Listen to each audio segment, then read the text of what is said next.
So leading up to the launch of Sonic Frontiers, I've been seeing a fair amount of discussion around the deeper tone that Roger Craig Smith is using to voice Sonic. Personally, I really like the new tone. It really makes Sonic seem like a seasoned adventure, and like it's not his first time out doing this stuff, you know? So no, I won't be putting any clips to how he sounds in the game. I haven't played the game at the time of recording this, and the discussion's really being more around the game than about the game. That discussion will come later. So what I've been noticing is a decent amount of people who actually don't like that Sonic's voice is deeper now, as he's meant to be a teenager. So that got me thinking on like the timeline of the whole Sonic series, and with this video I want to have a discussion on how old I think Sonic should be based on the games he's been in so far. For this video in particular though, we're going to be doing a time frame over a timeline. Trust me, if I do a timeline, you and I are going to be here for a long time. First, we're going to look at the direction the game has been set to be going in based on interviews with the developers. First, we have an interview published in Game Informer with Takashi Iizuka.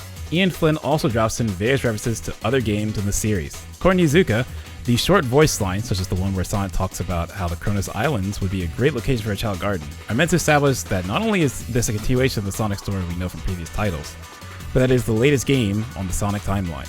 With this quote, we can see that the story is set up that Sonic has gone through his other adventures up to this point. We can even see this in things like Sonic having the Lightspeed Dash, which is something he learned all the way back in Sonic Adventure. We even see this connection established even further with like the Knuckles story showing shots that are callbacks to Sonic Adventure, and then the prequel comics with Sonic, Amy, and Tails having the Dr. Eggman robot and that say his lines from Sonic Adventure. Get a load of this!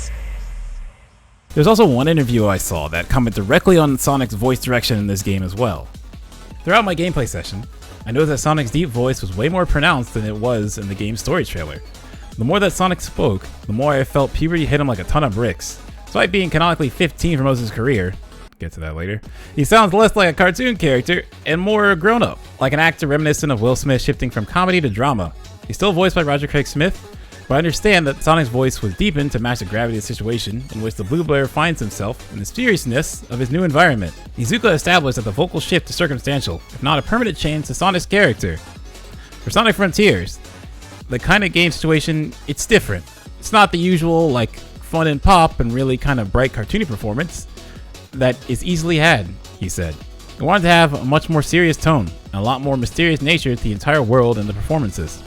So we worked with our voice talent to really make sure that was coming across the vocal performances that were given. But it doesn't mean that Sonic's voice is going to be deeper from here on out, or there's been a shift in, you know, Sonic as a character. It's really to make sure that the qualities of the entertainment and what they wanted to reach for with the series, in the series were delivered.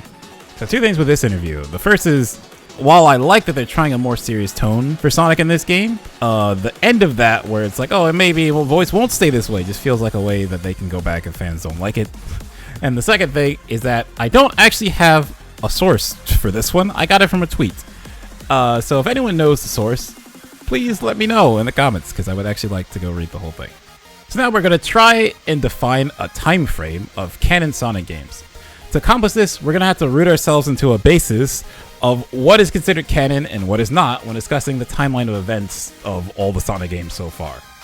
So first off, we're talking about the modern Sonic games here, so all the classic games, we can set those aside as they don't really have an impact on what we're going to discuss. Next, not really any spin-offs, so like Sonic Shuffle, for instance, or the Olympic Games series, definitely probably doesn't actually impact the overall time frame for Sonic. So with that in mind, our goal is to now think through his adventures from Sonic Adventure all the way up to Sonic Frontiers and how old he would be now. So there's a few ways we can actually accomplish this. We could either actually step through each game individually and then find ties in each individual game that link them together and then form a chain that goes from game to game, which would take ages. Or we could focus on the game that's done a lot of this heavy lifting for us and already gave us something that lets us connect all those games together and figure out what games are canon through their existence in it, that game being Sonic Generations.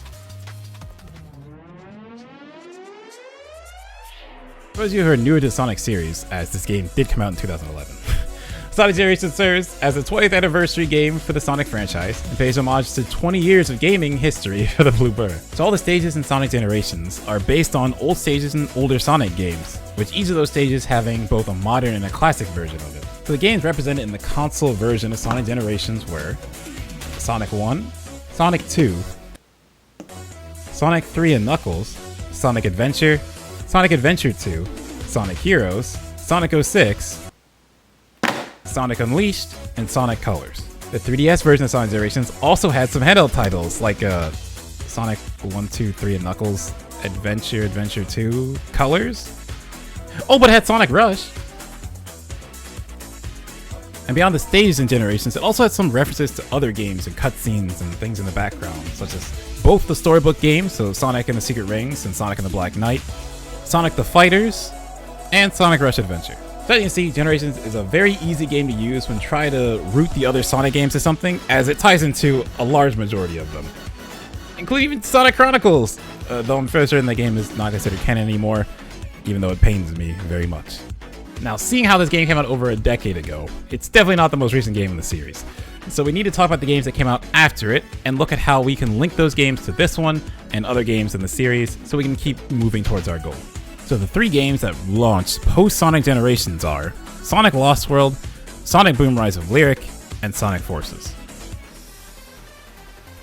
So right away, Sonic Boom and its 3DS games exist in its own separate universe/timeline, so don't really need to consider them for this. However, Sonic Lost World would at first appear to be kind of like a one-off offshoot with them trying something different, but there has been a link, not that one, that roots it in the chain that we've been establishing so far. So now people are pretty divisive about Sonic Forces. Well, I think divisive is the wrong word. I think most people find the game to be trash, but I think it is pretty important in actually finalizing the time frame that we've set up so far. First, Zavok's presence in Forces and how familiar Sonic is with him, although it doesn't make sense in the context of Forces, but whatever, proves that Sonic Lost World took place before this. And second, classic Sonic's appearance and the fact that Tails recognizes him in the way that he does proves that Sonic Generations came before Sonic Forces. So, through Sonic Forces, we have been able to link both of these two nicely. Now we're almost done. We got a few more loose ends to tie up, and then we can really discuss the time frame we've been establishing here. The first of these being the Game Boy Advance Sonic games, those being Sonic Advance 1 through 3 and Sonic Battle. Now these titles can be very up in the air whether they're considered canon or not. Personally, I argue for them to be canon. I mean, recently we've seen Sonic channel art from these games, like for instance, there's Sonic and Cream on Music Plant, which is a stage from Sonic Advance 2. Then we have Amy and Emerald, like, training, and Emerald assisting Amy with her training, and that can only take place during the events of Sonic Battle. Then we have Cream hanging out with Gemerald, which can only take place after the events of Sonic Advance 3. I know art can be kind of a hard sell, but I think it's pretty good to go with here because it is official art, right? It's not like this is fan art. And on the same page, there's like no official art that I can think of anywhere for Sonic Chronicles at this point. So now the racing games. So Team Babylon from Sonic Riders is referenced in Sonic Generations, but how long a Grand Prix is going to take place is kind of up in the air. F1 Grand Prix are like 3 days, I believe. So like all of Sonic Riders could have happened in the span of a little over a week. Same thing for like Team Sonic Racing, so we're not really going to worry about those too much. Then there's Sonic the Hedgehog 4, and while this game is certainly something, it takes place on like Little Planet, and it has Metal Sonic waking up on Little Planet after the events of Sonic CD. So for that to work, while Metal Sonic is also the main antagonist in Sonic Heroes, and in Sonic Adventure he's floating in a tube in Eggman's ship, there's no way. So this has to take place before Sonic Adventure, so we're just not going to worry about this. So for Sonic Rivals, personally, I would include them as there's pretty important lore in here. Like, for instance, Eggman Nega actually comes from Silver's future and is not like an altered dimension version of Eggman from Blaze's world, like you're led to believe in Sonic Rush, so that's kind of important. So there's only 2 of them. We're just going to include these. Finally, there's Sonic Mania, but it's classic Sonic, and even though this takes place like before Forces, it's like during classic Sonic's time, and then he's moved into Forces, which again makes no sense if it's actually just illusions, but whatever. So we're not going to consider Sonic Mania for this, because it doesn't really matter to modern Sonic. Not all that setup's been taken care of, and based on the criteria that we've set, these are the games that we're going to be focusing on to build a time frame for modern Sonic leading up to Sonic Frontiers.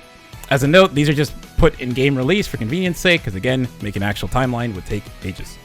So from here, there's 2 pivotal facts that are going to narrow down this range of games we're going to focus on even further. First, that Sonic age is clearly stated in the game manual, at least only one that I could find. And trust me, I own a lot of these games. I looked through all the manuals I have and looked at the ones I didn't, but if I missed something, please let me know. The manual in question is that for Sonic Heroes, which states Sonic's age at being 15. So now, anything that takes place before Sonic Heroes, we don't need to focus on, as we now have a point in time that we have an established age that we can build from.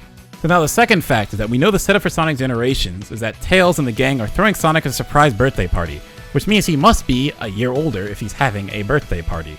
So we know that in the time that Sonic Generations happens, Sonic is turning 16 at least. Now, for his age to be 16, you have to believe that everything that happened from Sonic Heroes to Sonic Generations happened in the span of a single year. So this is what that range of games looks like. So Sonic Battle was moved into this range, as Rouge has a quote within Sonic Battle where she mentions Omega by name. So the only way that can happen is if Sonic Battle takes place after Sonic Heroes, so it's been moved in. Now we'd actually slim down this list even further. For instance, the storybook games take place inside the pages of a book. It's very likely that time has not really passed while Sonic is in there, and then after the events of that, Sonic is back at the point that he went in, so we can probably safely remove those. Alright, next is Sonic 06. Now, while the events of this game do happen, the way the game ends makes it so they never happened at all. So, technically we can just remove this out of the timeline, because the timeline taken up by this game should technically be 0. It's still referenced in Generations because it technically happens, so Crisis City happened, it just doesn't happen in the timeline that's going forward. Yeah, I know, Sonic story is kind of convoluted all over the place, but bear with me. So with those 3 games removed, that's still 10 different adventures that Sonic went on, and you had to make that all fit into a single year. It's also not even counting the fact that Sonic Heroes just states his age is 15. We don't know when in the year that takes place. So for instance, his birthday is assumedly June 23rd, when the original Sonic the Hedgehog released on Sega Genesis, but we don't know when within that year Sonic Heroes takes place. Personally, I feel like there's almost no way all 10 of these happen within the span of a single year. So by the time Generations rolls around, I think he should probably be turning 17. I also believe a very serious argument can be made for 2 years passing before Sonic Generations, which would make him 18 when Generations happens. So now the age range I'm proposing for when Sonic Generations takes place is 17 to 18. Now, Generations itself takes place in the course of a few seconds. You can see this as the intro cutscene. When they're attacked, Sonic throws a chili dog in the air. In the cutscene when you finish the game, he catches the same chili dog, bites it, says it's still warm, so time has not passed while that's all been going on. From here, we really have 3 more points to talk about. Sonic Lost World, Sonic Forces, and when Sonic Frontier starts. Lost World in particular, I find is kind of hard to pin a range on, because it probably depends a lot on how long it takes Sonic and Tails to get to and from that location. Force in the End is a much easier game. They talk about how much time should have gone on since its events. Since, like, in the game itself has a canonical time jump, as it states that many months have passed since Sonic's defeat. Like, realistically, we could be looking at another year here. Like, let's take a look at, like, what actually happens in Forces. Sonic Frontiers basically has everyone going back to doing normal things. Sonic, Amy, and Tails are on an adventure, and Knuckles is back on Angel Island. But during Sonic Forces, Eggman took over 90% of the world. Like, that's not like you just fix on a casual afternoon. Sure, Sonic is a free spirit, and I'm sure once repairs underway, he'd probably be more than happy to go out looking for the next adventure. The other 3, I'm not so sure. Tails himself would be a great help with any ongoing repairs. Knuckles was the leader of the rebellion after Silver visited him to warn him about it was coming, so I highly doubt he just leaves. And Amy was there basically helping Knuckles a lot through all that, and Amy as a person would probably much sooner help the people than just go out adventuring again. So I think we're looking at several months after Forces happens before these characters are ready to go back to their normal lives. So with all that in mind, I personally put Sonic's age at the start of Sonic Frontiers in the range of 17 to 19, at which point your voice is definitely going to get deeper. Well, I had a lot of fun theory crafting for this video. I was originally debating doing an actual full timeline discussion, but I feel like for something like that, I really want to replay all the games and have them all fresh in my mind over like looking at wikis or something, and I'm not really ready to do that yet. I am very excited to play Frontiers though, and I hope you all are as well, as this really feels like it could be a new era of Sonic where the games are actually just good and we don't have to play devil's advocate on stuff, and I just want to be excited for something. And I know I'm gonna probably like it anyway, but it's nice if the game isn't just trashed, you know, everywhere. It'd be nice. We're ears open, and I hope to see you guys on the other side. This is what you need.